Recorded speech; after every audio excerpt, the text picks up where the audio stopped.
Hello everyone, and welcome to another episode of What's It Worth, where I review a game and tell you, in my opinion, what it's worth and some of my thoughts. In today's video, I will be reviewing Call of Duty Black Ops Cold War. As always, a disclaimer, I understand a game is worth what someone is willing to pay for it. Obviously, anyone is able to have their own opinion on what they like and dislike and have the freedom to buy and pay whatever they feel is reasonable. This is just my opinion based on the content within the game, how long it is, replayability, if multiplayer is available, and how good the multiplayer is. I have spent many years buying and playing games and have a general idea what I feel I should be paying. This is simply to give you an idea or baseline of what a game is worth. I am going to break down Call of Duty Black Ops Cold War into three parts: the campaign, zombies, and the multiplayer. I'm not going to go over anything for Warzone since it is free, so since it's free, download it, play it, and decide whether or not it's worth your hard drive space. So without further ado, let's talk Call of Duty Black Ops Cold War.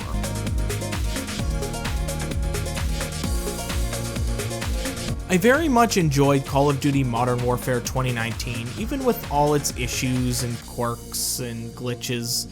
And I've been a casual Call of Duty player for quite some time, starting back with Call of Duty 4 Modern Warfare, back during my Xbox 360 days.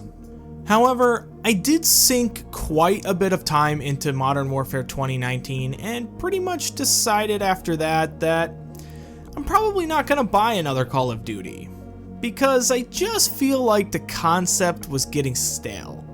And with skill-based matchmaking, it definitely was a turnoff. Being a casual player, I don't want to play super hard and try-hardy every single game, so that was kind of a turnoff for me. But like most years, I played the Call of Duty beta for the next game, which in this case would have been Cold War, and thought, oh, this game's gonna be great, I'm gonna have to get it so I can play with my friends. So here we are almost a month later, and I have sunk my fair share of hours into this game, and honestly, I'm not as happy with it as I thought I would be. I swear that Activision makes the betas better than the actual game, and they're so good that it almost forces you into the idea that the next game's gonna be great, and then you buy it and you're almost always disappointed. So the first thing I'm gonna go over is the campaign. Honestly, Call of Duty campaigns are rather good for first-person shooters, and this one's no different.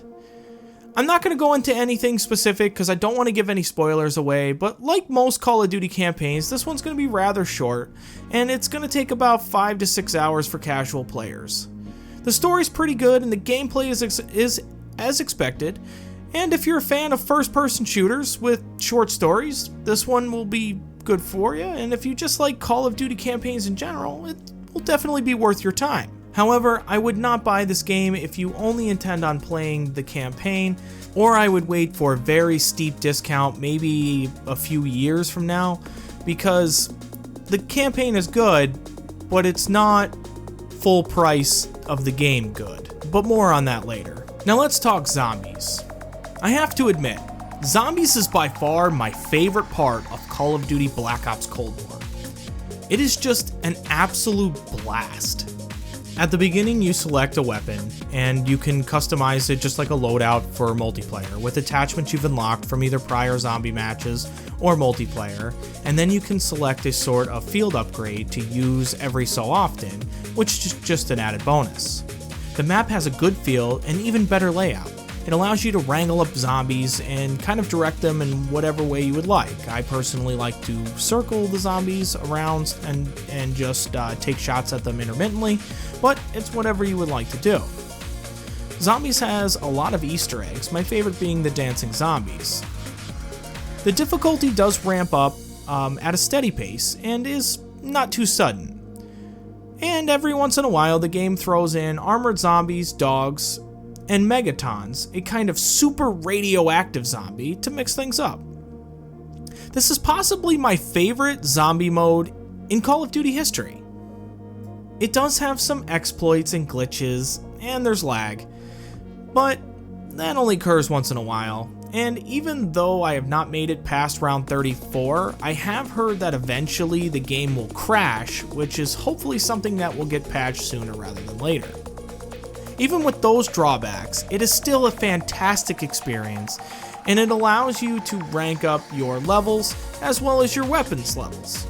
If you plan on getting Cold War, I highly recommend playing Zombies, even if you're not a fan, because it is really that good.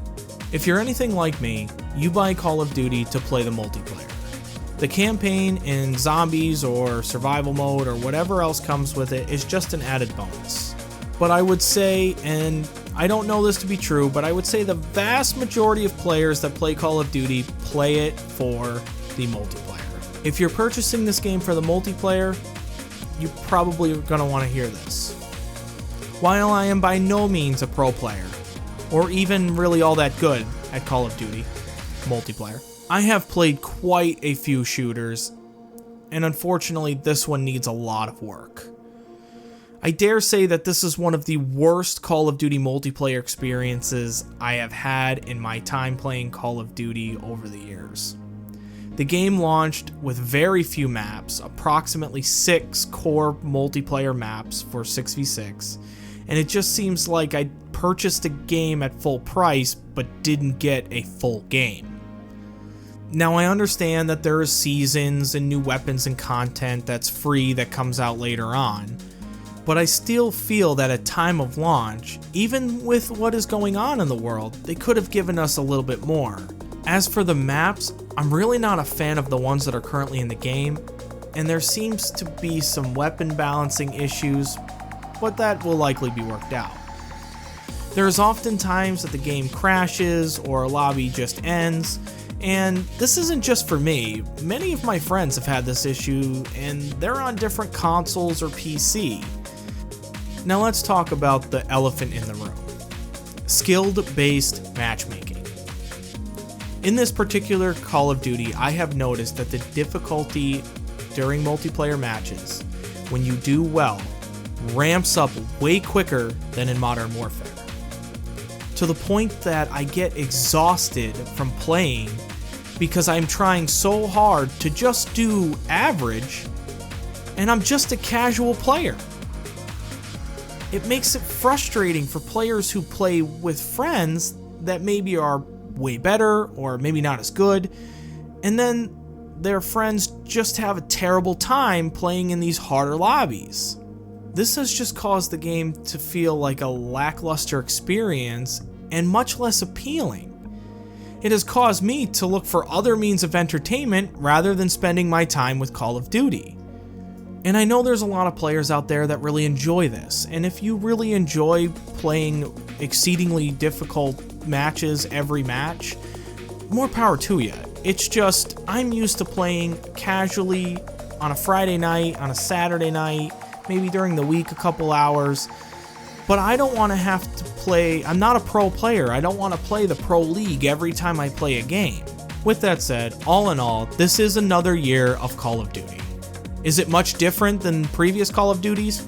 No, not really. Is it like Madden, where it is practically the identical game with a different roster? Not exactly. Call of Duty does typically have enough for players to return every year. However, the real question is, what's it worth? Well, with the campaign being rather short, good, but rather short, and zombies being something that most won't play on a daily basis, for quite a long time, that is. So it really comes down to how die-hard you are for competitive multiplayer. If you are a casual gamer who wants to just play with friends and have fun, play some campaign, play some zombies, and then play multiplayer with your friends, I would say try not to pay any more than $30 for this game. I foresee that you're going to probably play, it's going to be ridiculously difficult every game, and you're going to look for something else that you're going to want to play that's probably more worth your time. If you want to spend countless hours trying to be the best of the best multiplayer champion, pro gaming athlete, and you'll probably end up finding yourself extremely frustrated all the time since there's few players that are pros for a reason, I would say don't spend any more than $40. I just can't recommend this game for full price since it just doesn't feel like there's a whole game there. To warrant the cost of $60 or $70 when there are just more enjoyable experiences out there for the same amount of money, I just can't say pay the full price for this game. Not to mention, if you are a die-hard multiplayer gamer, you probably likely bought this game already. So with that said, I hope that this video helped. Let me know in the comments below if you are gonna get Call of Duty Cold War, what you think. If you've already got it, do you feel that you've got your money's worth? Let me know, please, down below. I really want to know. Thank you so much. Later.